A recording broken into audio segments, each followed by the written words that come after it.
Hello,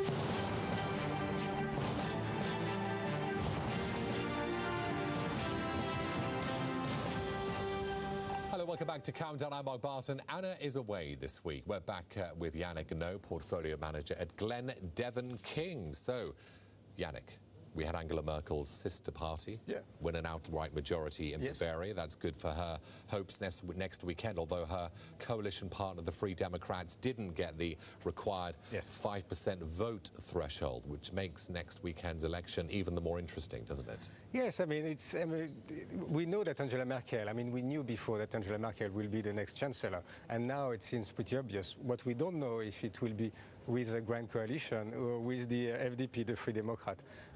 You have to keep in mind that the Free Democrat, the previous election did surprise on the upside. I think at that time they're double what people expect. They have to pull the same trick again this time because, everything under 5% will, make sure that Angela Merkel will have to go through a grand coalition. What are the implications for the bond market? Because German yields have stayed roughly a percentage point lower than UK yields and US yields. Yana, how important is the next week in determining the projection of the narrowing or the lengthening of the spread between those two forces? A grand coalition is usually seen as being more pro peripheral Europe.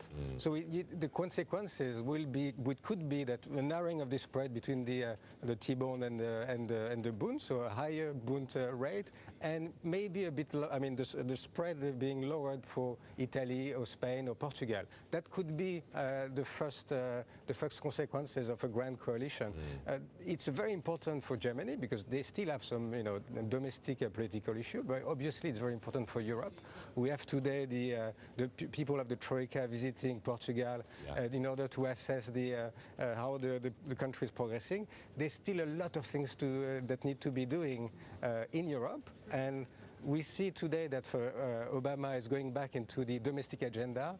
After the German election, Angela Merkel will have to move back into the European agenda because there's plenty of things to do in Greece, in Portugal. That's right. In terms of banking regulation and banking union. How significant was it that the 10-year yield in Spain dipped below the Italian 10-year yield last week, Nana? Yannick, what's the significance of that for bond investors? I think it's pretty important. We have seen quite a lot of good news from Spain recently. The trade balance has been getting better and better. The cost of labor has been improving, and we have seen last week the last piece of the jigsaw, which was in fact that the house price was down 0.8% quarter to quarter, but it was the best result in 10 quarters. So if we see a stabilization of the real estate market in Spain, we could have the fundamental for the economy to recover again.